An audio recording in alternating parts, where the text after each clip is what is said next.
Hey guys, this is Zuna and welcome to my vlog.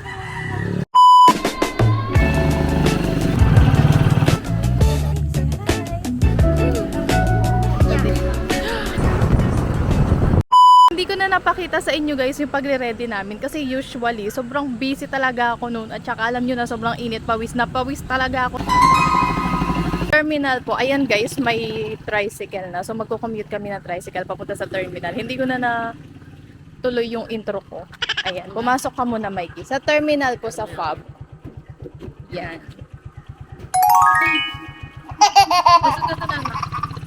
Okay, so ayun ang init-init. Tapos samahan mo pa ng ayaw gumalaw ni Mikey kanina, kaya hindi ko na talaga mapapakita sa inyo yung ganong side. Siguro soon, no? Yung get ready with us.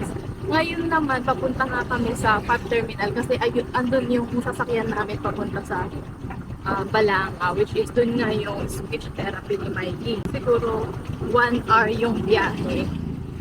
Kasi ang balak ko ngayon, sasakay kami sa Mazda. So guys, usually ang sinasakyan namin pa Balanga is air-conditioned bus like Genesis and Kabataan Transit. Pero this time, itatry natin yung Mazda. No? Next week, papakita ko naman sa inyo yung pagko-commute ko sa Kabataan Transit at sa Genesis. So isa-isa lang muna tayo. Mazda muna tayo ngayon. Hindi ko sure kung naririnig nyo ako kanina kasi hindi ako naka-mic. Pero now, naisip ko, dala ko pala tong mic na to. Minsan kasi hindi ko siya nadadala. Gagamit na tayo ng mic. So, seryoso siya. Ang aga kasi namin, kasi nga plan ko, magmamazda kami or yung ordinary bus. Usually kasi, it takes 1 hour to 1 hour and 30 minutes, depende, no? Yung nagiging travel time kapag Mazda. So, since maaga nga kaming nakapag-prepare ngayon at plan ko rin talaga kagabi pa na mag-Mazda or ordinary bus, ay talagang inagahan ko rin talaga. So, yun, balitaan namin kayo sa mga next na mangyayari.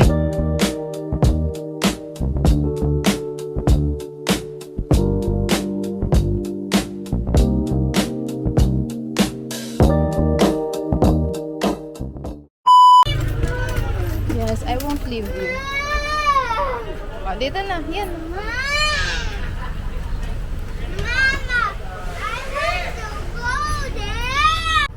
Hi guys, so update, umaandar na yung ordinary bus.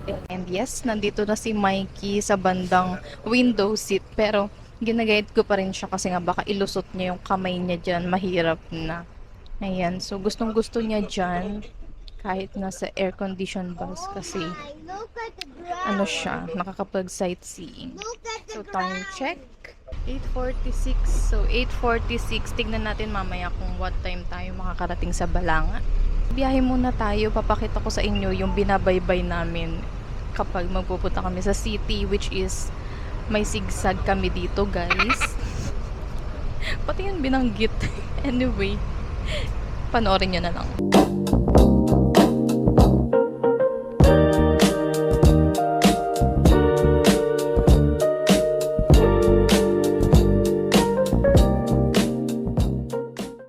That's one. Open your mama. No, it's not an airport. Update guys, nandito na kami sa area kung saan yung therapy center ni Mikey. Pero nag-aya si Mikey kasi dito sa Jollibee. Nagugutom siya. Pero nag-almusal naman siya kanina ng lugaw with egg. Ngayon, nakita niya kasi si Jollibee. Kaya, syempre, hindi na rin ako tumanggi dahil baka nga nagugutom siya. So, yung tinagal ng biyahe namin, kanina nag-time check tayo. So, kukunin ko muna yung cellphone ko para ma-check yung time. Ayan siya. So, tama lang pala yung calculation ko, guys. Hindi nyo ako narinig. Tama lang pala yung calculation ko. So, umabot siya ng almost 2 hours. 85 pesos yung fare pag ordinary bus. Tapos, convenient siya for me kasi dito na sila nagbababa. Dito sa malapit sa therapy center. If nag-air condition bus kami, another 60 pesos or 50 pesos pala for tricycle going here kasi hindi sila nagbababa dito sa loob. So, ordinary bus lang yung bumababa dito sa loob ng city. Yung mga air-conditioned bus ay doon lang talaga sa highway. So guys, in terms of pagtitipid, makakatipid kami pero mas mahaba yung biyahe if Mazda ang sasakyan. Pero if naghahabol ng oras, mas mabilis talaga yung mga air-conditioned bus. Mas convenient yung ordinary bus talaga. Kasi biruin nyo yun, sa highway lang kami bababa ng air-conditioned bus and then from there, mamamasahe kami papunta dito sa area which is 50 pesos isang biyahe. So, malaking tipid din talaga. So, yung ipapamasahe namin, ipapang Jollibee ni Mikey. Parang ganun din pala. Anyway, kakain muna kami. Kain, guys! Nag-order lang ako ng mix and match. Si Mikey, peach mango pie pala. And ako itong burger. Hindi muna ako nag-order ng heavy meal namin because nagre-request si Mikey na gusto niya daw ng chicken. So, after ng therapy niya, which is 1 hour lang naman yun, dito na kami didiretso. Kasi yung Jollibee, tsaka yung therapy center ni Mikey is magkatabi lang talaga. So, dito kami always nagla-lunch if nag-speech therapy si Mikey. Kasi alam niyo, favorite niya yung peach mango pie. Tignan niyo siya. Is it yummy? Is it yummy? Ubus yung smell. Ubus? Say hi, vlog. Ay, vlog. It's so hot. Yummy? Nagbabalik. So, update. Nandito ako sa therapy center na ni Mikey. Naghihintay dito sa area na to. Pero pwede naman sa loob. Pero nahihiya akong mag-update. Kasi may mga parent doon. Hindi ko pa na-overcome. So, ito yung view ng waiting area. Diba? Ang ganda. More on nature lang talaga. And sa side na to is may mga buildings, constructions. Tapos, ito yung area na gustong-gusto ni Mikey. Kasi tingnan nyo naman, guys. Ayan o, may river siya. So, fantasy din yan ni Mikey, yung mga river na hanggang dun. Ayaw ni Mikey ng pumasok doon. Dito ko muna siya dinadala kasi may times na ayaw niya talagang pumasok. Kasi nga, parang nag-iba yung mood niya. Siguro napagod sa biyahe, ganun. So, for 1 hour, sila ni Teacher Kathy yung nandun. And after ng session, may feedback. So, every after session talaga may feedback siya from the speech therapist. So far, from January, mas madaldal na talaga siya ngayon, lalo na nung naipasok ko siya sa speech therapy. So, alam nyo guys, dati, nung hindi pa nag-speech therapy si Mikey, lagi talaga ako nagpipray na sana magkaroon na siya ng slot. Yun, naisip ko ang pagfokusan ko talaga yung speech therapy niya. So, kaya napunta kami dito and talagang chinatsaga akong ibiyahe, i-commute ng 1 hour to less than 2 hours yung therapy na to kasi mahirap, unang-una mahirap mag-secure ng slot sa speech therapy. And may policies din sila na hindi pwedeng palaging absent kasi nga ibibigay sa iba yung slot. So, sa amin kasi sa city namin wala siyang available na speech therapy doon. Kaya talagang nagpupunta pa kami dito sa capital. Update ko kayo guys sa iba pang kaganapan. Nag-aaya kasi si Mikey sa SM sa Jayco. So, yun talaga yung mga binabudgetan ko. Buti na lang hindi siya mabili ng laruan sa SM. Hindi talaga siya nagpapabili. And never ko pa siyang nabilhan ng laruan sa SM. Which is, alam nyo naman, hindi naman sa tinitipid ko yung anak ko. Kumbaga, ang mahal kasi. So, yun lang, pasok muna ako para magkakape. Libre yung kape dito guys. Update guys, nandito kami ngayon ni Mikey sa Dakasi. First time namin ditong kumain. And yung tinry namin na orderin is yung rice bowl nila and yung flavored chicken and yung yang nom ba yun? Correct me if I'm wrong. Yung flavor na napili ko. So, tingnan natin mamaya pag dumating na yung order namin kung ano yung lasa. So guys, medyo nahirapan ako maghanap ng kakainan. Ang daming tao. Tapos, puno yung mga restaurants na gusto lang kainan ni Mikey. Kanina, magta-try sana kami sa Classic Savory. Kaya lang, nakakita siya ng bell and yung bell kasi fantasy niya ngayon. Pinilhan ko talaga siya ng bell sa Shopee. Hindi pa siya dumadating, baka mamaya nasa bahay na hopefully. So, yun nagmamaktol siya. Kaya umalis kami doon sa Classic Savory kasi nga kinukuha niya lahat ng bell na makita niya doon. Kaya inalis ko na lang siya doon. Ngayon, inaantay ko na lang na dumating yung food namin and balitaan ko kayo kung ano ba yung lasa. Kasi first time talaga namin dito. And ito kasi yung wala masyadong tao dito ngayon. Kaya ito na talaga yung pinili kong kakainan namin. Hintayin na muna namin yung order namin. Gutom na rin ako. Update guys, so ito yung food namin. Mukhang masarap naman siya. Nauna na si Mikey kumain. And ayan yung food namin, 99 pesos. Gravy, nanay. And then ito, 120 pesos. So, for lunch namin is, yan siya. Gravy, nanay. So, ang nagastos namin for lunch is 156 pesos lang kasi merong discount dahil merong PWD na IDC Mikey, which is malaking help talaga sa purchases like groceries niya, mga pangbata, and then medicine if ever nagkasakit siya, na sana wag na muna, no? And then yung mga food.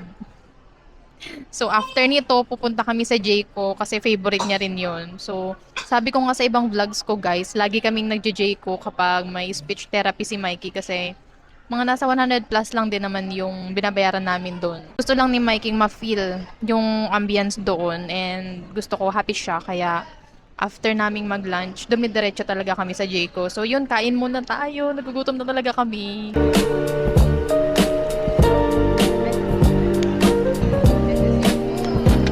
Okay, first bite.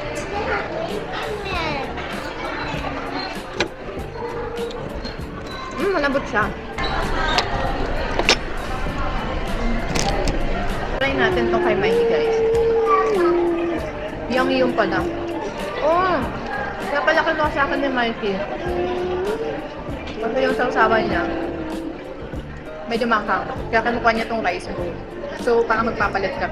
Pero yung chicken itself, hindi siya makang eh.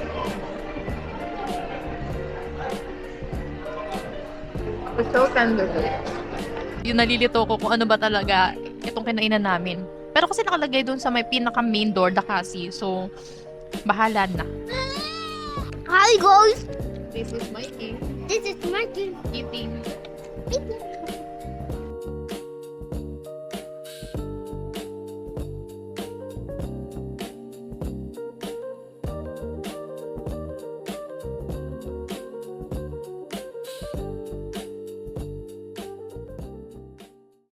So, nandito na kami sa Jayco ni Mikey and as usual, gusto niya ng matcha. And another matcha. So, matupad na ang pangarap mo. Thank you, Lord, for the blessing. It's the same. Amen. I want matcha. Nanaya. Matcha. I want matcha, nanaya. And this is mine. So, guys, first bite.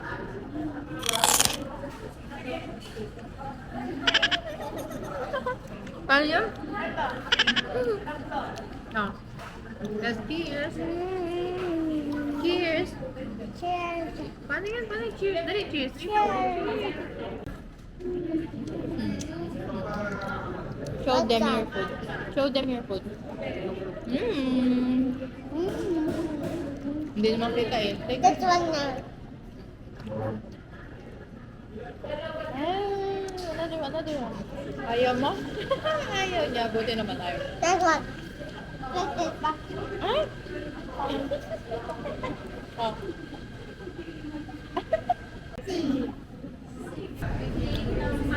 So yun guys, yun yung usual na routine namin kapag nag-speech therapy sa Mikey. More on, ano lang talaga, paghihintay, pagta-travel, and foods. Siyempre, di mawawala yung foods kasi nakakagutom bumiyahe. Nakakagutom maghintay. At siyempre, gutom din si Mikey na napagod mag-therapy. So nito guys, lalarga na kami ni Mikey kasi medyo mainit na. Mga alas 2 na dito. Hindi ko alam kung makakapag-take pa ako ng Are you eating? clips Are you hungry? kapag commute namin kasi mas mahirap commute pa uwi dito Are you kasi. hungry, nanay? Yes. As I've said, mahirap mag-commute pa uwi dito kasi maraming nasa pila. Kaya baka hindi na ako makapag-video clip. So, thank you so much guys for watching sa vlog namin. Please follow our channel and of course, like this video, mag-comment kayo kung may questions pa kayo sa amin. So, yun lang. Kung mabot ka man sa part ng video, thank you so much. So, yun lang naman. Kain tayo. Again, bye! Yun lang. Thanks for watching. Matcha. Are you happy today? Thanks What? for watching. For watching.